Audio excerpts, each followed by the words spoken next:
नमस्कार अनि हार्दिक स्वागत छ प्राइम एफएम 104.5 मेगाहर्जको यो समसामयिक कार्यक्रम बिहानी चिन्तनमा म मोतीराम तिमल सिन्हा उपस्थित भइसकेको छु। हरेक दिन फरक विषय र फरक व्यक्तित्वसँग कुराकानी गर्ने क्रममा कार्यक्रम बिहानी चिन्तनमा आज पनि हामी त्यस्तै समसामयिक विषयवस्तुमाथि कुराकानी गर्न स्टुडियोमा त्यस्तै व्यक्तित्व लिएर उपस्थित भइसकेका छौं। कार्यक्रम बिहानी चिन्तनमा आज पनि हामीसँग त्यस्तै व्यक्तित्व र त्यस्तै विषयवस्तुसँग केन्द्रित रहेर कुराकानी गर्नेछौँ। आज विश्व युवा दक्षता दिवस हो। हामी युवाहरूसँग केन्द्रित रहेर कार्यक्रम बिहानी चिन्तनमा कुराकानी गर्नेछौँ। यतिखेर दैनिक युवाहरू विदेशिने क्रम बढिरहेको छ। तीन तहकै सरकारले युवाहरूलाई स्वदेशमै रोक्ने वा स्वदेशमै आय आर्जन मूलक कार्य गर्न वा आत्मनिर्भर बन्न विभिन्न नीति तथा कार्यक्रमहरू सार्वजनिक गरिरहेको सन्दर्भ भए पनि युवाहरू विदेशिने क्रम घटिरहेको छैन भने विदेश गएका युवाहरू फर्कने क्रम पनि त्यतिकै छ। वा विदेशबाट फर्केका युवाहरूले स्वदेशमै केही गरौँ भन्ने सोच वा विदेशमा भएको सिपलाई नेपालमा प्रयोग गरिरहँदाखेरि वातावरण बन्न नसकेको वा नेपालमा तीन तहकै सरकारले रोजगारका लागि वातावरण बनाउन नसकेका गुनासाहरू पनि युवाहरूबाट सुनिँदै आएको छ। कार्यक्रम बिहानी चिन्तनमा आज हामी यी विषयवस्तुसँग केन्द्रित रहेर कुराकानी गर्नेछौँ। हामीसँग भर्खरै नेपाल सरकार युवा तथा खेलकुद मन्त्रालयबाट युवा प्रतिभा सम्मान पुरस्कारबाट पुरस्कृत व्यक्तित्व हुनुहुन्छ, जो काभ्रेपलाञ्चोक जिल्लाको नमोबुद्ध नगरपालिकामा अघिल्लो कार्यकालमा 2074 को निर्वाचन पछाडि युवा परिषदको उपाध्यक्षको रूपमा पनि कार्यरत व्यक्तित्व हुनुहुन्छ अशोक खनाल। कार्यक्रम बिहानी चिन्तनमा हामी उहाँसँग विशेष गरी आज विश्व दक्षता दिवससँग विश्व युवा दक्षता दिवससँग केन्द्रित रहेर कुराकानी गर्नेछौँ। हामी कार्यक्रम बिहानी चिन्तनमा यहाँलाई हार्दिक स्वागत गर्न चाहन्छौँ। स्वागत छ कार्यक्रम। धन्यवाद भाइ, नमस्कार। र कार्यक्रम बिहानी चिन्तन मार्फत हामी यहाँलाई हार्दिक बधाई र आगामी दिनमा पनि यहाँको कार्यकाल सफलताको शुभकामना व्यक्त गर्न चाहन्छौँ। भर्खरै यहाँ युवा प्रतिभा सम्मान पुरस्कारबाट पुरस्कृत हुनुभएको छ। यहाँलाई हामी हार्दिक बधाई र थप शुभकामना व्यक्त गर्न चाहन्छौँ। धेरै धेरै धन्यवाद। आज विश्व युवा दक्षता दिवस। युवा दक्षता दिवस भन्ने बित्तिकै युवाहरूको दक्षता वा थुप्रै चिजहरू जोडिन्छ, त्यसमा थुप्रै विषयवस्तु जोडिन्छन्। आजको तथ्याङ्कमा हामी कुराकानी गरिरहँदाखेरि पनि लाखौँ युवाहरू विदेशिने क्रम बढिरहेको छ। दैनिक हजारौँ युवाहरू विदेशिएका चाहिँ तस्विरहरू वा सङ्ख्याको तथ्याङ्कहरू हामी देख्न सक्छौँ। दक्ष युवा नभएका कारण वा नेपालमा दक्ष युवा टिकाउन नसकेका कारण वा अझै दक्ष बन्नलाई युवाहरू विदेशिएका हुन्। यहाँबाट सुरु गरौँ कुराकानी। युवाहरू विदेशिने सन्दर्भको कुरा गर्नुपर्दा विशेषतः अहिले जुन ढङ्गले जुन दरमा युवाहरू विदेशी रहनु भएको छ, उहाँहरू दक्ष नभएकै कारणले भन्ने कुरा भन्दा पनि नेपालमा त्यो खालको वातावरण युवाहरूलाई, जुन दक्ष युवाहरूलाई नेपालमा जुन खालको उद्यमशीलताको जुन खालको श्रम गर्ने वातावरण सरकारले अथवा नेपालका विभिन्न संरचना अङ्गहरूले गर्नुपर्थ्यो, त्यो नभएको कारणले धेरै युवाहरू विदेशी रहेको एउटा एकातिरको यथार्थ हो भने अर्कोतिर केही ढङ्गले अब हामी विश्वलाई चाहिँ एकदम यो खुल्ला अर्थतन्त्रको कुरा गरिरहेका छौँ। अनि त्यसपछि पछिल्लो समय विशेष गरी विभिन्न खालको यो टेक्नोलोजीका कुराहरू छन्, विभिन्न खालका चाहिँ विकासका जुन आयामहरूको जुन विकास भइरहेको छ, त्यो कुरा सिक्नको लागि पनि युवाहरू वैदेशिक रहेको यथार्थ हो। तर जुन दरले जुन ढङ्गले युवाहरू विदेशीका छन्, त्यो चाहिँ दक्ष बन्नको लागि भन्दा पनि श्रम गर्नको लागि यहाँ श्रम नभएको अथवा श्रम बजारमा युवाहरू चाहिँ त्यो ढङ्गले फिट हुन नसकेको कारणले वैदेशिक उसमा गइरहेको भन्ने मेरो बुझाइ छ। जस्तै श्रम नभएको हो कि श्रमको सम्मान नभएको हो, यसलाई कसरी नेपालमा अहिले पनि यहाँले हेर्ने हो भने श्रमको त्यो स्पेस नभएको मात्रै भन्ने हो भने पनि करिब 5 लाखको हाराहारीमा विदेशबाट मान्छेहरू नेपालमा श्रम गरिरहेको अवस्था छ। त्यसले गर्दा नेपालमा श्रमको स्पेस नै नभएको छ होइन। तर पनि के चाहिँ हो भने अझै पनि नेपालमा जुन कामप्रतिको सम्मान अथवा श्रमप्रतिको सम्मान, श्रमिक वर्गप्रतिको सम्मान जुन छ, त्यो चाहिँ अरू राष्ट्र विकसित राष्ट्रमा हामीले हेर्ने हो भने त्यही श्रम गर्ने मान्छेले एउटा खालको आफ्नो सम्मानित जीवन जिइरहेको छ भने नेपालको सन्दर्भमा चाहिँ कतिपय श्रमहरूलाई चाहिँ तल्लो वर्गको श्रम भनेर जुन हेरिने परिपाटी छ त्यसले गर्दा पनि त्यो श्रमको सम्मान नभएको कारणले पनि एउटा चाहिँ त्यो पनि एउटा मुख्य कारण हो। एकातिर युवाहरू रोजगार पाइरहेका छैनन्, अर्कोतिर रोजगारका लागि मान्छे पाइरहेको परिस्थिति छैन। अहिले ग्रामीण क्षेत्रमा हेर्दाखेरि युवाहरू नै छैन, कृषि क्षेत्रमा विशेष गरी कृषि क्षेत्रमा काम गर्ने युवाहरू नै छैनन्। यसलाई कसरी, अब के युवाहरूको कृषि क्षेत्रमा दक्षता नभएको वा दक्षता बढाउने प्रयत्न नभएको वा दक्षताका लागि वातावरण नभएको, कसरी बुझ्नु? कृषि क्षेत्रमा दक्षता भन्दा पहिला चाहिँ मेरो बुझाइ के हो भने अझै पनि हामीले कृषिलाई जुन व्यावसायिक कृषिको कन्सेप्ट जुन छ त्यो व्यावसायिक कृषि र युवालाई जोड्न नसकिरहेको एउटा यथार्थ हो। त्यसले गर्दा पनि कृषि क्षेत्रमा युवाको आकर्षण घट्दै गएको र कृषि क्षेत्रमा संलग्न हुने युवाको सङ्ख्या घट्दै गएको देख्न सक्छौँ। र अर्कोतिर चाहिँ अझै पनि हामीले अथवा राज्यले कृषिलाई जुन खालको सहुलियतको कुरा छ, जुन खालको कृषि कर्म गर्नको लागि आवश्यक आधारभूत चाहिँ सेवा सुविधाहरू छ त्यो नभएको कारणले पनि युवाहरू त्यो उसमा चाहिँ कम आकर्षित भएको देख्न सकिन्छ भने अर्कोतिर यति ठुलो प्रतिस्पर्धा हामीले कृषि क्षेत्रमा इन्डियासँग गरिरहेका छौँ कि इन्डियाबाट एकदमै सस्तो मात्रामा कृषिका उपजहरू चाहिँ नेपाल भित्रिरहने र त्यसले गर्दाखेरि चाहिँ नेपालमा थोरै क्षेत्र अथवा थोरै लगानीमा उत्पादन गर्ने कुरा र त्यसको लागत बढ्ने हुनाले त्यो बिचको प्रतिस्पर्धाले गर्दा पनि हामी लगानीको अनुपातमा चाहिँ कृषि क्षेत्रले जुन ढङ्गले आय आर्जन गर्नु पर्थ्यो त्यो नभइरहेको र ठुलो चाहिँ प्रतिस्पर्धामा जानु परेको कारणले एकातिर समस्या छ भने अर्कोतिर मैले अघि पनि भने कृषि क्षेत्रलाई अझै पनि सम्मानित श्रमको रूपमा हाम्रो हेर्ने चाहिँ जुन कल्चर छ त्यसमा चाहिँ हामीले अझै परिवर्तन गर्न जरुरी छ। कृषि क्षेत्रमा कुनै राम्रो दक्ष युवा राम्रो पढेर त्यो क्षेत्रको विज्ञ भएर कृषि क्षेत्रमा लाग्यो भने अझै पनि समाजले के भन्छ भने त्यत्रो पढेर आएर गाउँमा चाहिँ खेती गरेर बसेको छ भन्ने जुन दृष्टिकोणले अझै पनि हेरिन्छ त्यसले गर्दा पनि यो क्षेत्रमा चाहिँ युवाहरूको विकर्षण बढिरहेको हो भन्ने मलाई लाग्छ। जस्तै अब अहिलेको आजको नीतिमा अब अहिले त 3 तहका सरकार छन् होइन, अब 3 तहका सरकारले आफ्ना नीति तथा कार्यक्रमहरू सार्वजनिक गरिरहेका छन्। तपाईँ आफै पनि कुनै समय युवा परिषदको उपाध्यक्ष भएर काम गर्नुभयो, के छ अनुभूति चाहिँ के हो? युवाहरूका सन्दर्भमा गरिनुपर्ने के हो, भइरहेका छन्, के भइरहेको छ? के अहिले 3 तहको सरकारको नीति तथा कार्यक्रम हामीले हेर्ने हो भने युवाको छुट्टै शीर्षक र त्यस अन्तर्गतका धेरै नीतिहरू हामीले हेर्न सक्छौँ। तर हामीकोमा समस्या के हो भने नीतिमा हामी कमजोर छैनौँ, तर त्यो नीतिलाई कार्यक्रमको रूपमा चाहिँ विस्तार गरेर नीतिलाई कार्यक्रमसँग तालमेल गरेर नीति र कार्यक्रम सँगसँगै लाने जुन परिपाटी चाहिँ हामीकोमा अझै पनि छैन।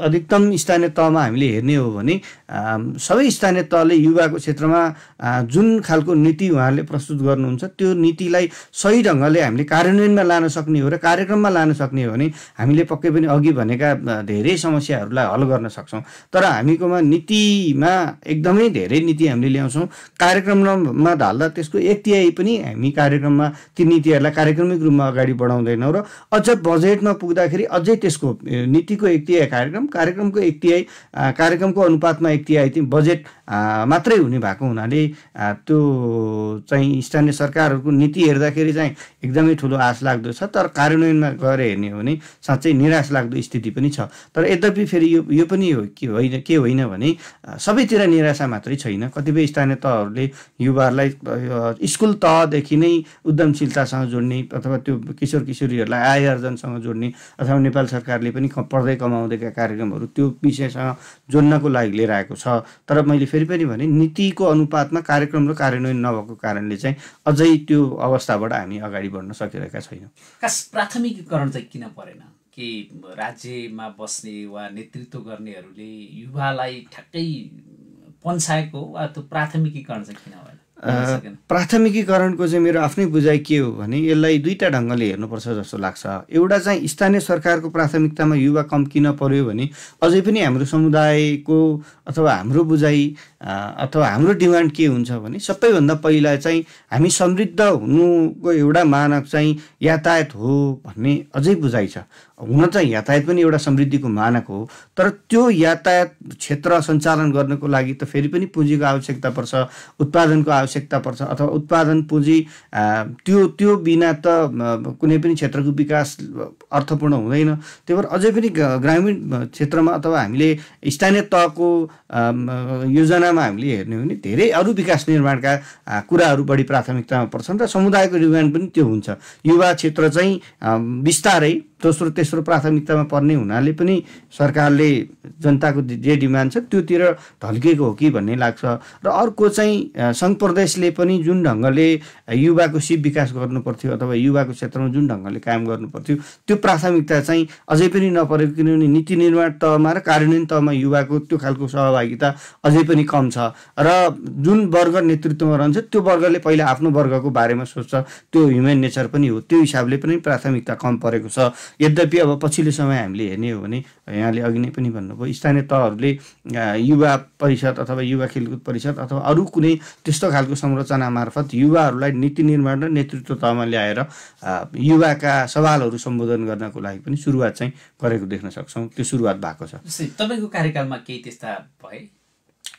विशेष गरी अब मैले छोटो समय स्थानीय तहको युवा परिषदमा रहेर काम गर्ने, यद्यपि नवबुद्ध नगरपालिकालाई मैले फेरि पनि धन्यवाद दिन चाहन्छु, किनभने स्थानीय तहमा युवाको नेतृत्वबाट युवाको चाहिँ समृद्धि अथवा युवा क्षेत्रलाई अगाडि बढाउनको लागि नेपालमा पहिलो पटक स्थानीय तहमा युवा परिषद ऐन निर्माण गरेर स्थानीय तहमा पनि युवाको नेतृत्व गर्ने छुट्टै संरचनाको आवश्यकता उहाँहरूले महसुस गर्नु अथवा त्यो महसुस गर्ने इन्भाइरोमेन्ट बनाइयो र नवबुद्ध नगरपालिकाले पहिलो स्थानीय तह नै सबै स्थानीय तहहरूमै पहिलोपटक स्थानीय तहको युवा परिषद गठन गर्यो। र त्यति बेला हामीले केही कामको सुरुवात गरेका थियौँ।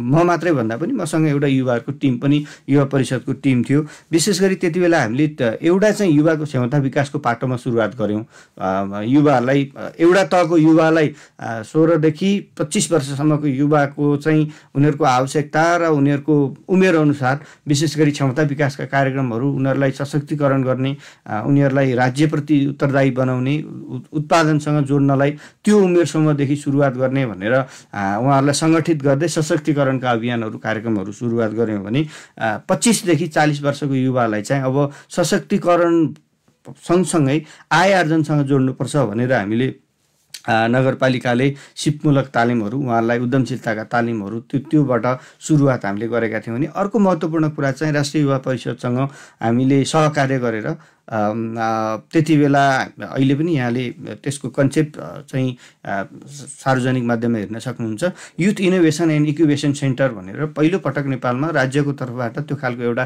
कन्सेप्ट हामीले डेभलप गरेर विशेष गरी उत्पादनसँग जोडिन चाहिने, सृजनात्मक कुराहरूसँग जोडिन चाहने र नवप्रवर्तनको क्षेत्रमा काम गर्ने युवाहरूलाई राज्यले संरक्षण गर्नुपर्छ, राज्यले त्यो खालको इन्भाइरोमेन्ट क्रिएट गर्नुपर्छ भनेर युथ इनोभेसन एन्ड इक्युबेसन सेन्टरको स्थापनाको काम पनि हामीले त्यति बेला म स्थानीय तहमा नवबुद्ध नगरपालिकामा युवा परिषदमा रहँदा सुरुवात गरेको थिएँ। यसरी हेर्दाखेरि एउटा सशक्तिकरणको पाटोबाट अर्को चाहिँ उद्यमशीलता रोजगारीको पाटोबाट र सँगसँगै त्यो दुईटै कुरालाई जोडेर एकाडेमिक ढङ्गले इनोभेसन इक्युबेसन सेन्टर सँगसँगै लानुपर्छ भनेर हामीले सुरुवात गरेका थियौँ।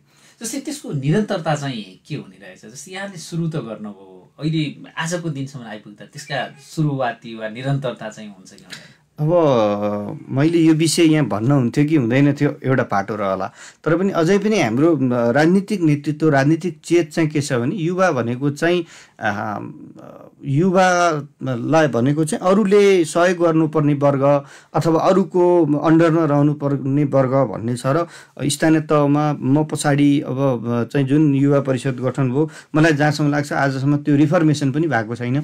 उपाध्यक्ष एकजना चेन्ज हुनुभयो, उहाँ युवा हुनुहुन्छ कि हुनुहुन्न अर्को विषय पनि छ। त्यसले गर्दाखेरि त्यो परिषदले युवाका विषय कति बोकिरहेका छन् भन्ने एउटा प्रश्न पनि छ।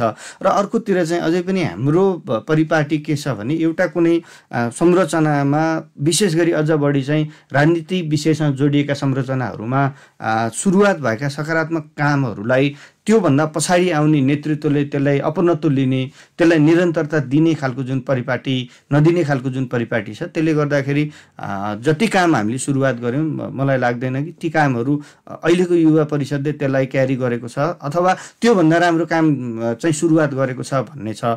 त्यसले गर्दाखेरि यो निरन्तरताको पाटोमा यो नवबुद्धको सन्दर्भमा मात्रै होइन, अरू क्षेत्रमा पनि यहाँले हेर्ने हो भने इभन राष्ट्रिय युवा परिषदमा पनि यहाँले हेर्नुभयो भने अथवा अरू संरचनामा पनि हेर्नुभयो भने त्यो खालको अपनत्व लिने परिपाटी नभएको कारणले राज्यको लगानी चाहिँ सुरुवातमै भनेको एउटा नेतृत्वले एउटा लेभलको काम गर्छ, त्यसपछि त्यही आधारमा टेकेर माथि जानुपर्ने जिम्मेवारीमा आएको त्यसको चाहिँ उत्तराधिकारीले त्योभन्दा पछाडि आउने चाहिँ नेतृत्वले त्यसलाई नटेकिकन फेरि सुरुवातबाट तलबाट सुरुवात गर्नाले पनि कतिपय राज्यको लगानी चाहिँ त्यसरी पनि गइरहेको अवस्था चाहिँ छ। जस्तै अघि यहाँले एउटा भन्नुभयो युवाहरू भनेको चाहिँ कसैको अन्डरमा रहने वा स्वतन्त्र भन्दा पनि कसैले दिएको आग्रहमा वा निगाहमा चल्ने जस्तो वर्ग सम्झन्छ। यो नेतृत्वमा हुनेहरूले पनि त्यो सम्झिन्छन्। अब कहिलेकाहीँ यस्तो यहाँलाई लाग्दैन हामी स्वतन्त्र छौँ तर हाम्रो ढङ्गबाट हामी केही गर्न सक्छौँ जस्तो अनुभूति हुँदैन? हो, होइन, त्यही भएर मैले अघि पनि भने युवाहरूले स्वतःस्फूर्त पनि सुरुवात गरेका त्यस्ता धेरै राम्रा उदाहरणहरू पनि छन् जसले राज्यको संरक्षण बिना पनि गैर सरकारी निजी क्षेत्रबाट युवाले त्यस्ता धेरै कामहरू सञ्चालन गरिरहनु भएको छ। युवालाई प्रोत्साहनका कार्यक्रमहरू पनि भइरहेको छ। युवाहरू आफैमा युवाहरू मात्र होइन, हरेक नागरिक आफैमा स्वतन्त्र छ। आफ्नो क्षमताको लागि, आफ्नो कामको लागि, आफ्नो सिपको लागि हरेक युवा अथवा हरेक व्यक्ति स्वतन्त्र छ। तर फेरि पनि मैले अघि भन्न खोजेको विषय के हो भने राज्यले अथवा राजनीतिक नेतृत्वले हेर्ने दृष्टिकोण युवा भनेको चाहिँ आफैमा सक्षम समूह होइन अथवा उनीहरूलाई अझै पनि गाइडेन्स अथवा अभिभावकत्व चाहिन्छ, तर त्यो अभिभावकत्व चाहिँ नियन्त्रणमुखी अभिभावकत्व हुनुपर्छ भन्ने खालको जुन राजनीतिक दलको बुझाइ मान्यता छ एउटा खालको, त्यसले गर्दाखेरि चाहिँ युवाले जुन ढङ्गले उहाँहरूले नेतृत्वमा रहेर काम गर्न सक्नुहुन्थ्यो अथवा त्यो स्पेस पायो भने गरेर देखाउन सक्नुहुन्थ्यो, त्यो नपाएको अवस्था चाहिँ हो। जस्तै कहिलेकाहीँ युवाहरूको तर्फबाट सुनिरहँदाखेरि हामी प्रयोग भइरहेका छौँ कि त राजनीतिक दलको रूपमा कि त कुनै न कुनै विषयमा वा कुनै न कुनै ढङ्गबाट हामी प्रयोग भयौँ भन्ने एउटा गुनासो त सुनिन्छ। तर अर्कोतिर बजारको समस्या के सुनिन्छ भने कुनै क्षेत्रमा युवाहरूलाई माग्यो वा उद्यमशीलताका लागि भए पनि रोजगारका लागि भए पनि अवसर उपलब्ध गराउन खोज्यो तर त्यो युवासँग न सिप छ न दक्षता छ न उसले त्यो चाहिँ डिल गर्न सक्छ भन्ने गुनासो पनि छ। अब यता प्रयोग भएको जस्तो महसुस हुने, यतातिर बजारमा चाहिने दक्ष जनशक्ति चाहिँ नहुने, यो कथा मिलिराखेको छैन, के हो यसलाई कसरी बुझ्नु? यसको डाइनामिक्स चाहिँ मैले केही दिन अगाडि केही सञ्चार माध्यमहरूमा पनि एउटा लामो आलेख अध्ययन गर्ने अवसर पाएको थिएँ। विकसित राष्ट्रहरूमा पनि अघि हजुरले भन्नुभयो जस्तो त्यो खालको एउटा अनुभव अथवा त्यो खालको क्षमताको खोजी हुनाले बेरोजगारी दर छ र नेपालको सन्दर्भमा पनि 12.6% अझै पनि युवाहरू पूर्ण रूपमा बेरोजगार छन् भन्ने त्यो खालको एउटा तथ्याङ्क छ। र यो तथ्याङ्क चाहिँ यो चाहिँ विश्वमा पनि र नेपालको सन्दर्भमा पनि 5 वर्षको अन्तराललाई हामीले हेर्ने हो भने 1.2% त्यो वृद्धि भएको छ। त्यो किन भएको छ त भन्दाखेरि केही अध्ययनहरूले के देखायो भने विशेष गरी जहाँ चाहिँ युवाहरूलाई अवसरको कुरा गरिन्छ त्यहाँ अवसर सँगसँगै अनुभवको चाहिँ यति लामो अथवा यति चाहिँ त्यो एउटा खालको स्ट्यान्डर्ड सेट गरिन्छ कि त्यहाँ चाहिँ अनुभव कुनै पनि मान्छे जन्मिँदै अथवा कुनै पनि मान्छे सुरुमै त सबै हिसाबले त्यो सर्वगुण सम्पन्न भन्छौँ नि, यसो हेर्ने बित्तिकै देख्ने बित्तिकै सबै कुरा त्यो स्किल उसमा हुँदैन। त्यो स्किल भनेको काम गर्दै जाँदा अथवा उसले अनुभव गर्दै गर्दै गर्दै जाँदाखेरि विकास हुने कुरा पनि हो। कतिपय कुरा चाहिँ अध्ययनबाट हुने कुरा होला र कतिपय कुरा चाहिँ त्यो इम्प्लिमेन्टेसनबाट हुने भएको हुनाले एउटा तहको डिमान्ड चाहिँ युवाहरूको स्किल एकातिर छ, तर अनुभवको पाटोले गर्दाखेरि त्यो स्किललाई छोपिरहेको भन्ने हामीले देख्न सक्छौँ। किनभने हाई लेभलको चाहिँ एक्सपिरियन्स डिमान्ड गर्ने हुनाले कहिलेकाहीँ भर्खर श्रम क्षेत्रमा प्रवेश गरेका त्यो क्षेत्रको अनुभव नभएका तर स्किल भएका युवाहरू चाहिँ बेरोजगार भइरहेको एउटा एकातिरको यथार्थ हो। त्यसले गर्दा पनि यो डिमान्ड र माग र पूर्तिको त्यो खालको अनुपात नबिलिरहेको छ। र अर्कोतिर हेर्ने हो भने नेपालको सन्दर्भमा चाहिँ कतिपय क्षेत्रलाई चाहिँ अझै पनि राज्यले अथवा त्यो क्षेत्रको श्रमलाई, त्यो क्षेत्रको श्रमको मूल्यलाई अझै पनि हामीले जुन ढङ्गले त्यसलाई सम्मान गर्नु पर्थ्यो, त्यो श्रमको मूल्य जति हुनु पर्थ्यो त्यो लेभलको मूल्य नहुनाले पनि युवाहरू चाहिँ त्योभन्दा अर्को अप्सन देखेको कारणले आफ्नो सिप, आफ्नो क्षमता, आफ्नो दक्षता छोडेर बरु अदक्ष कामदारको रूपमा अर्को क्षेत्रमा पलायन हुने, तर त्यो क्षेत्रको सम्मान अथवा त्यो क्षेत्रको श्रमको अवमूल्यन भएको कारणले त्यो क्षेत्रमा नजाने खालको परिपाटी पनि छ। त्यसले गर्दा पनि कतै कतै माग अनुरूपको चाहिँ त्यो खालको युवाको संलग्नता नभएको पो हो कि भन्ने पनि लाग्छ। हामी अहिले कहिलेकाहीँ देख्न सक्छौँ यो 3 तहका सरकारमध्ये धेरै 3वटा तहले चाहिँ आफ्नो ढङ्गबाट युवाहरूलाई सिपमूलक तालिमहरूको माग गरिरहेको देख्छौँ। केही युवाहरू त्यो सिपमूलक तालिममा संलग्न पनि भएको देख्छौँ। तर कहिलेकाहीँ चाहिँ उसले तालिम पाइरहेको हुन्छ होइन, उसँग सिपै सिप छ तर गर्ने बेला चाहिँ उसले केही गर्दैन र भन्छ वातावरण नै भएन। खास अहिलेको समस्या चाहिँ के हो? यहाँले भने जस्तो श्रमको सम्मान मात्रै नहुनु समस्या हो वा नेपालको समस्या चाहिँ युवाहरूमा देखिएको समस्या चाहिँ के हो? अहिले यही कुराकानी गरिरहँदाखेरि पनि थुप्रै युवाहरू नैराश्यतामा छन्, केहीले आत्महत्या गरिरहेका छन् वा केही विदेश जाने कुरा छाडौँ, केही फर्केलान्, केही जालान्, आउने जाने क्रम पनि होला। तर नेपालको अहिलेको समस्या चाहिँ के हो? तालिम पाएनन् भन्दा पनि धेरै 3वटा तहको लगानी पनि छ लिइरहेका छन्। अर्कोतिर राज्यलाई मात्रै दोष दिइरहेर अहिले हामी उम्कन सक्ने अवस्था चाहिँ छैन। खास समस्या चाहिँ के हो? मैले स्थानीय तहमा पनि रहेर र जति बेलादेखि म युवा भएँ र युवाको क्षेत्रमा केही गर्ने हुटुटी ममा आयो त्यति बेलादेखिको कुरालाई मैले अनुभूत गर्दाखेरि चाहिँ मेरो बुझाइ के हो भने युवाहरू स्थानीय तह अथवा सङ्घ प्रदेश जसले पनि युवाहरूको लागि तालिमको कार्यक्रमहरू आयोजना हुन्छ, त्यसमा स्रोत अथवा बजेट विनियोजन हुन्छ, त्यो कार्यक्रमहरू सञ्चालन हुन्छन्। तर हामीकामा समस्या के छ भने कुनै पनि स्थानीय तहले आफ्नो क्षेत्राधिकारभित्र अथवा आफ्नो त्यो चाहिँ पालिकाको पेरिफेरीभित्र बिक्न सक्ने श्रम अथवा उत्पादन हुन सक्ने श्रमका क्षेत्रहरू अथवा सम्भावित आय आर्जनका क्षेत्रहरू कहिले पनि पहिचान गर्दैनन्। र के हुन्छ भने फलानु पालिकाले यो कार्यक्रम चाहिँ राखेछ, फलानु पालिकाले मेयर युवा कार्यक्रम, उपमेयर युवा कार्यक्रम, मुख्यमन्त्री अथवा यस्तै यस्तै कार्यक्रमहरू राखेछ, त्यसलाई त मैले पनि गर्नुपर्छ, मेरो पनि एउटा राजनीतिक प्रतिष्ठाको विषय यो युवा उद्यमशीलताका कार्यक्रमहरूलाई चाहिँ पोलिटिकल यो एउटा चाहिँ लिने अवसर लिने अथवा त्यसलाई चाहिँ आफूले जस लिने ढङ्गले कार्यक्रमहरू तय हुन्छन् र युवालाई तालिम दिइन्छ। तर त्यो युवालाई, त्यहाँको युवालाई के आवश्यकता छ, त्यहाँको बजारमा के चाहिँ कुन श्रम बिक्छ, त्यो तक्ष्य बनाउनलाई हामीले कहिले पनि सोचेनौँ। हामीले चाहिँ फेन्सी खालका कार्यक्रमहरू हरेक वर्ष सञ्चालन गर्ने, यहाँले साँच्चै चाहिँ अध्ययनै एउटा गर्नुभयो भने पनि करिब त्यस्ता खालका तालिम लिएका युवाहरू एउटै युवाले एउटा स्थानीय तहबाट अथवा एउटा सरकारको संरचनाबाट 5-7वटा तालिमहरू लिएको देख्न सक्छौँ। तर त्यही युवा चाहिँ बेरोजगार छ। त्यसको मूल कारण चाहिँ के हो भन्दा हामीसँग भएको अवसरहरू, हामीसँग हुन सक्ने सम्भावनाहरू, त्यो दुईटै कुरालाई नखोजिकन हामीले तालिम मात्रै दिन्छौँ। त्यसो गर्दाखेरि युवाले तालिम त पाउँछ तर काम गर्ने स्पेस पाउँदैन अथवा स्थानीय तहमा रहेर काम गर्ने त्यो इन्भाइरोमेन्ट हुँदैन। उसले अन्त बाहिर गएर गर्नुपर्छ। बाहिर गएर गर्दा मैले अघि पनि भने अझै पनि हामीले जुन श्रमको मूल्य हुन त अब हामी आर्थिक हिसाबले राष्ट्र समृद्ध हुँदैछौँ, त्यसले त्यो कुरालाई सुधार्ला। यद्यपि अझै पनि त्यो कारणले गर्दाखेरि युवाहरू बाहिर अथवा अर्को क्षेत्रमा बसेर काम गर्ने खालको इन्भाइरोमेन्ट छैन एकातिर। र अब यो वर्ष प्रदेश युवा परिषदले पनि बागमती प्रदेशमा चाहिँ युवा सिप वर्षको घोषणा गरेको छ। मैले परिषदलाई पनि मेरो तर्फबाट पटक मेरो अनुरोध के थियो भने अब त्यो कार्यक्रमको मोडालिटी त तयार हुँदैछ, कम्तीमा पनि युवाहरूलाई सिप सिकाउने तालिमहरू प्रदान गर्दा जुन स्थानीय तहमा जे कुराको माग छ, डिमान्ड छ, भोलि त्यो सिप सिकिसकेपछि युवा रोजगारीमा अथवा युवा उद्यमशीलतामा संलग्न हुन सक्छ, आफ्नो व्यवसाय गर्न सक्छ, आय आर्जन गर्न सक्छ। त्यो कुराको पहिचान गरेर हामीले सिप सिकाउने कुराहरू युवाहरूलाई गऱ्यौँ भने चाहिँ त्यो तालिमहरू प्रभावकारी हुन्छ, ती कार्यक्रमहरू प्रभावकारी हुन्छ। नत्र भने फेरि पनि हामीले जतिसुकै कार्यक्रमहरू घोषणा गरे पनि, जतिसुकै राज्यको लगानी भए पनि त्यो इन्भाइरोमेन्ट नभइकन अथवा त्यो युवालाई चाहिँ काम गर्ने सम्भावित क्षेत्रहरूको पहिचान नभइकन हामीले तालिम प्रदान गऱ्यौँ भने चाहिँ त्यो सही अर्थमा प्रभावकारी नहुन सक्छ भन्ने हो। हामीले यति कुराकानी चर्चा गरिरहँदा एकातिर उत्पादन छैन नेपालमा, हामी आयात गरिरहेका छौँ। केही वर्ष अगाडि निर्यात हुन्थ्यो, अहिले निर्यात चाहिँ हामी युवाहरू निर्यात गरिरहेका छौँ कि भन्ने तथ्याङ्कहरूले पनि देखाइरहन्छ। र जनसङ्ख्याको अर्को एउटा डरलाग्दो तथ्याङ्क चाहिँ नेपालमा जनसङ्ख्या घट्दो क्रममा छ होइन।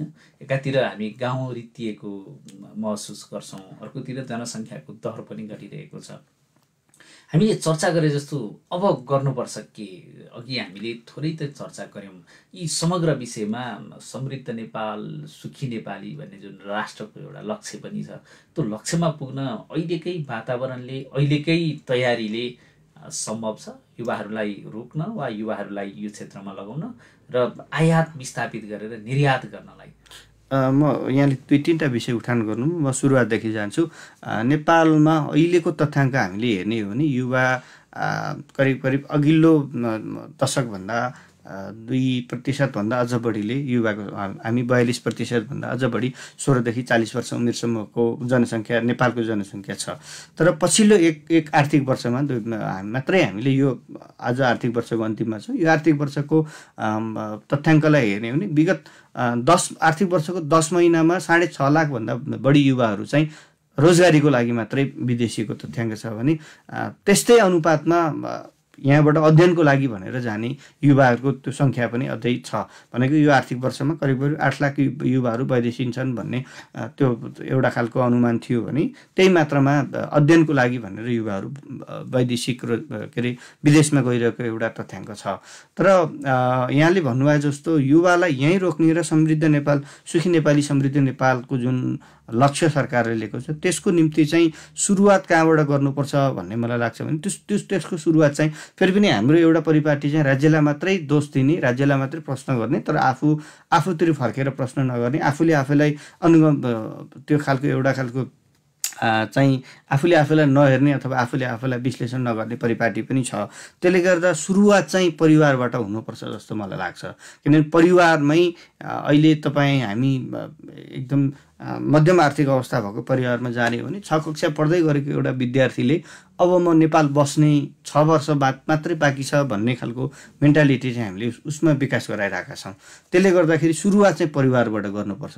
सानो उमेरदेखि युवाहरूलाई अथवा किशोरीहरूलाई आय आर्जनसँग परिवारसँगै रहेर उसले कम्तीमा पनि आय आर्जनसँग उसको पकेट मनी नै किन नहोस्, सानो सानो सुरुवात चाहिँ त्यहाँबाट हामीले सुरुवात गऱ्यौँ भने युवा अवस्थामा ऊ जाँदै गर्दाखेरि चाहिँ मैले कमाउनु पर्छ, मैले यहाँ बसेर सम्भावनाहरू छ भन्ने एउटा खालको त्यो त्यहाँबाट सुरुवात गर्नुपर्छ परिवारबाट, अथवा त्यो किशोर अवस्थाबाटै हामीले युवाहरूलाई अथवा किशोरीहरूलाई आय आर्जनसँग सिपसँग जोड्नुपर्छ। एउटा पाटो चाहिँ त्यो पाटो गर्नुपर्छ। हुन त नेपाल सरकारले मैले अघि पनि भने पढ्दै कमाउँदै कार्यक्रमहरू सुरुवात गरेको छ, तर त्यो कार्यक्रममा मात्रै सीमित नगरिकन व्यवहारमा अथवा चेतनामा प्रत्येक नागरिकको, प्रत्येक युवाको, किशोरीको चेतनामा चाहिँ त्यो कार्यक्रम किन हो भन्ने कुरा बुझाउन जरुरी छ पहिलो। त्यसपछि सँगसँगै मैले अघि पनि भने, त्यसलाई फेरि पनि दोहोऱ्याएँ, स्थानीय तहहरूले सञ्चालन गर्ने आय आर्जनका कार्यक्रमहरू, सिपमूलक तालिमका कार्यक्रमहरूमा चाहिँ उहाँहरूले पहिला हाम्रोमा सम्भावना के छ र त्यो सम्भावनालाई हेरेर मात्रै आय आर्जनका कार्यक्रमहरू सञ्चालन गर्नुपर्छ दोस्रो, अथवा बजारको माग र त्यहाँ चाहिँ उत्पादन हुने जनशक्तिको अनुपात हेरेर हामीले त्यो खालका कार्यक्रमहरू सुरुवात गर्नुपर्छ। अर्को चाहिँ अब ब्रेन ड्रेन भयो भन्छौँ, अब त्यो ड्रेन भएको ब्रेनलाई गेनमा बदल्नको लागि राज्यले यो चाहिँ सङ्घीय प्रदेश सङ्घ प्रदेश सरकारले चाहिँ त्यस्ता खालका कार्यक्रमहरू अथवा त्यस्ता खालका स्किमहरू लिएर आएर जो वैदेशिक अध्ययनको लागि होला अथवा रोजगारीको लागि बाहिर गएका युवाहरूलाई यहीँ फर्किने र यहीँ काम गर्ने इन्भाइरोमेन्ट पनि क्रिएट गर्नुपर्छ। अर्कोतिर भने नेपालमै उत्पादन भएका अघि कृषिको हामीले कुरा गऱ्यौँ, कृषिलाई प्राथमिकता गर्ने हो कि अथवा कुन क्षेत्रलाई हामीले प्राथमिकता गर्ने हो। कम्तीमा नेपालमा उत्पादन भएको उत्पादकत्वलाई अथवा नेपालमा उत्पादन भएका वस्तुहरूलाई नेपालमै खपत हुने अथवा नेपालमै बिक्री हुने अथवा त्यसको बिक्री हुने सुनिश्चितता राज्यले गर्न सक्यो भने केही मात्रामा वैदेशिक उसमा गएका युवाहरूलाई पनि हामीले पलायन भएका युवाहरूलाई पनि फर्काउन सक्छौँ भने बिस्तारै यहाँ चाहिँ सम्भावना छ है भनेर यहाँ भएको युवाहरूलाई कम्तीमा पनि जति युवा अहिले नेपालमा हुनुहुन्छ त्यो युवालाई काम गर्ने स्पेस क्रिएट गरेर त्यो युवालाई श्रमसँग जोडेर उत्पादनसँग जोडेर आयार्जनसँग जोडेर हामीले लान सक्यौँ। राज्यले त्यसरी चाहिँ युवाहरूलाई सही ढङ्गले परिचालन गर्न सक्यो भने विदेशमा रहेका युवाहरूलाई पनि अब नेपालमै सम्भावना छ है भन्ने एउटा इन्भाइरोमेन्ट हामीले क्रिएट गर्न सक्यौँ भने बल्ल ती युवाहरू पनि फर्किने र भएको युवाहरू पनि उत्पादनसँग आयार्जनसँग जोडिने भयो भने क्रमशः त्यो चाहिँ अघि हामीले भने जस्तो सुखी नेपाली समृद्ध नेपाल अथवा समृद्ध नेपालको परिकल्पना हामीले गर्न सक्छौँ। र अर्कोतिर चाहिँ सँगसँगै हामीले के चाहिँ ध्यान दिनुपर्छ होला जस्तो लाग्छ भने एउटा चाहिँ हामीसँग भएका सकारात्मक पक्षहरूलाई सबल बनाउँदै लाने र अर्कोतिर चाहिँ जुन यो ग्लोबल उसमा चाहिँ ग्लोबल भिलेजको हामी कुरा गर्छौँ। आज अमेरिकामा के भयो भन्ने कुरा 2 मिनटमा हामीले थाहा पाउँछौँ भने त्यहाँको टेक्नोलोजी अथवा त्यहाँको त्यो खालका आय आर्जनसँग जोडिने अथवा सिपसँग जोडिने ती खालका नयाँ जति चाहिँ सिर्जनाहरू अथवा नयाँ जति चाहिँ इनोभेसनहरू भएको छन् तिनलाई पनि क्रमशः नेपालको युवासँग नेपालको उत्पादनसँग जोड्ने र नेपालमै इनोभेसन गर्न चाहने युवाहरूलाई मैले हामीले सुरुवात गरेको कुरा अघि नै यहाँलाई पनि भने त्यो त्यस्ता खालका कार्यक्रमहरू इनोभेसन अथवा इक्युबेसन का कुराहरूसँग जोड्यौँ भनेदेखि चाहिँ हामी त्यो समृद्ध नेपाल बन्ने पाटोमा अथवा त्यो बाटोमा चाहिँ अगाडि बढ्न सक्छौँ जस्तो लाग्छ मलाई। हामी अन्त्यमा छौँ। अन्त्यमा आज विश्व युवा दक्षता दिवस हामीले केही संक्षिप्तमा चर्चा गऱ्यौँ। प्रविधिको कुरा होला होइन, अवसरका कुरा होला, राज्यले गर्ने लगानीको कुरा होला वा लगानी भएको पनि लगानीको दुरुपयोगको कुरा होला, थुप्रै विषय छन् युवाहरूका सन्दर्भमा। अन्त्यमा हामीले आज युवाहरू दक्ष बन्न नसक्दा वा युवाहरूलाई दक्ष बनाउन नसक्दा राज्यले बोकिरहेका कठिनाई चुनौती वा आगामी दिनमा पर्न सक्ने सङ्कटका बारेमा पनि हामीले थोरै चर्चा गऱ्यौँ। अन्त्यमा यो कार्यक्रम मार्फत के भन्न चाहनुहुन्छ? यो कार्यक्रम मार्फत मैले पहिलो चाहिँ युवालाई अथवा जो युवा अवस्थामा प्रवेश गर्दै हुनुहुन्छ उहाँहरूलाई के अनुरोध गर्न चाहन्छु भने सबैभन्दा पहिला हामी राज्यलाई अथवा सिस्टमलाई दोष दिने भन्दा पनि मैले राज्यलाई सिस्टमलाई के योगदान गरेँ भनेर सुरुवात गर्नुहोस् र त्यहाँबाट सुरुवात गरेर आजैबाट किशोरावस्थाबाट तपाईँ हामी आय आर्जनसँग उत्पादनसँग आफ्नो सिप दक्षता वृद्धिसँग, किनभने अनुभव भनेको काम गर्दै जाँदाखेरि हुने कुरा हो। त्यो चाहिँ अध्ययनले मात्रै अनुभवी बनाउने भन्ने कुरा होइन अथवा एउटा लेभलको दक्षता हुँदैमा त्यो अनुभवी हुन्छ भन्ने कुरा पनि होइन। त्यो भएर दक्षतालाई र अनुभवलाई हामीले सँगसँगै सानो स्केलबाट सुरुवात गरौँ र त्यसलाई चाहिँ हाम्रो चाहिँ उमेर सँगसँगै हाम्रो दक्षता सँगसँगै त्यसको दायरालाई फराकिलो गर्दै लैजाउँ। त्यसो गर्न सकियो भने नेपालमा धेरै सम्भावनाहरू छन्। युवाहरूलाई मैले त्यो अनुरोध गर्न चाहन्छु र जो युवाहरू विशेष गरी अध्ययनको लागि अथवा श्रमको लागि विदेशमा हुनुहुन्छ कम्तीमा पनि त्यहाँ यहाँले सिक्नुभएका सिप त्यहाँ यहाँले सिक्नुभएको अनुभव अथवा त्यहाँको दक्षतालाई कम्तीमा पनि फर्किसकेपछि यहाँले त्यहाँ मेहनत गरेर त्यो जुन इन्भाइरोमेन्ट चाहे युरोपका एकदमै चाहिँ ठन्डी उहरूमा बसेर यहाँले गर्नुभएको श्रम होस् अथवा चाहे गल्फमा बसेर यहाँले त्यो चाहिँ ताप्रोमा बसेर गर्नुभएको श्रम होस्, त्यो श्रमबाट चाहिँ तपाईँले आर्जन गरेको त्यो चाहिँ आर्जनलाई कम्तीमा पनि उत्पादनसँग अथवा कम्तीमा पनि लगानीसँग जोडेर त्यो लगानीले चाहिँ त्यो बजेटले अथवा त्यो तपाईँहरूको आम्दानीले चाहिँ उत्पादनसँग जोडेर कामको सुरुवात गर्नुभयो भने कम्तीमा तपाईँ 5 वर्ष बस्नुभयो, त्यो 5 वर्षको आम्दानीलाई तपाईँले सही उत्पादनसँग लगानी गर्नुभयो भने त्यसले पनि हाम्रो राष्ट्रको समृद्धि सम्भव छ र तपाईँ जस्ता युवाहरू जो अहिले यहाँ सम्भावना नभएर बाहिर जानुभएको छ अब 5-7 वर्षपछि 10 वर्षपछिका युवाहरू त्यसरी बाहिर जानु पर्दैन। र राज्यलाई अथवा सरकारलाई मेरो अनुरोध के हो भने सरकारले सञ्चालन गर्ने जति पनि आय आर्जन सिपमूलक कार्यक्रमहरू छ तिनलाई चाहिँ स्थानीय आवश्यकता अनुरूप त्यहाँको आवश्यकता र त्यहाँको सम्भावनालाई जोडेर मात्रै त्यस्ता कार्यक्रमहरू बनोस् र नीति कार्यक्रममा जति कुराहरू हामीले गर्छौँ कम्तीमा पनि प्रत्येक नीतिका अथवा प्रत्येक हामीले उठान गरेका विषयका कम्तीमा एउटा कार्यक्रम मात्रै सुरुवात हामीले गऱ्यौँ भने पनि त्यसले राज्यलाई ठुलो लगानी योगदान चाहिँ दिन्छ। त्यो भएको कारणले नीतिमा मात्रै होइन युवालाई चाहिँ कार्यक्रम र सिप सँगसँगै यहाँहरूले जोड्नको लागि म राज्यलाई अनुरोध पनि गर्न चाहन्छु। यहाँलाई हामी विशेष धन्यवाद र आभार व्यक्त गर्न चाहन्छौँ। कार्यक्रम बिहानी चिन्तनमा आइदिनु भयो। आज युवा दक्षता दिवसको सन्दर्भसँग संक्षिप्तमा चर्चा गर्ने अवसर प्रदान गरिदिनु भयो। कार्यक्रम बिहानी चिन्तन मार्फत हामी यहाँलाई विशेष धन्यवाद र आभार व्यक्त गर्न चाहन्छौँ। हस्, धन्यवाद। यो विशेष दिन विशेष सन्दर्भमा यहाँले यो स्टुडियोमा मलाई आएर आफ्ना केही कुराहरू राख्नको लागि अवसर दिनुभयो, समय दिनुभयो। यसको निम्ति यहाँलाई पनि धेरै धेरै धन्यवाद। र यो दक्षता चाहिँ अनुभव सँगसँगै काम सँगसँगै दक्षता वृद्धि हुने कुरालाई चाहिँ सबैले मनन गर्नुहुनेछ भन्ने त्यो सहित यहाँलाई विशेष धन्यवाद। नमस्कार। उहाँ हुनुहुन्थ्यो अशोक खनालज्यू। कार्यक्रम बिहानी चिन्तनमा आज हामीले विश्व युवा दक्षता दिवसको सन्दर्भ पारेर भर्खरै युवा प्रतिभा सम्मान पुरस्कारबाट राज्यबाट सम्मानित युवा हुनुहुन्थ्यो उहाँ, र स्थानीय तहमा युवा परिषदको रूपमा केही वर्ष उहाँले आफ्नो अनुभव वा केही गतिविधिहरू पनि त्यहाँ बसेर सञ्चालन गरिरहनु भएको थियो। हामीले समग्र युवाका विषयवस्तुमाथि संक्षिप्तमा चर्चा गऱ्यौँ। यतिन्जेलसम्म हामीलाई सुनिदिनुहुने, हेरिदिनुहुने र विभिन्न माध्यमबाट आफ्नो प्रतिक्रिया व्यक्त गर्नुहुने सम्पूर्णमा हामी हार्दिक धन्यवाद र आभार व्यक्त गर्न चाहन्छौँ। कार्यक्रम बिहानी चिन्तनको प्रविधिमा साथ दिने अनिसलाई धन्यवाद दिँदै म मोतीराम तिमल सिन्हा बिदा चाहन्छु। नमस्कार।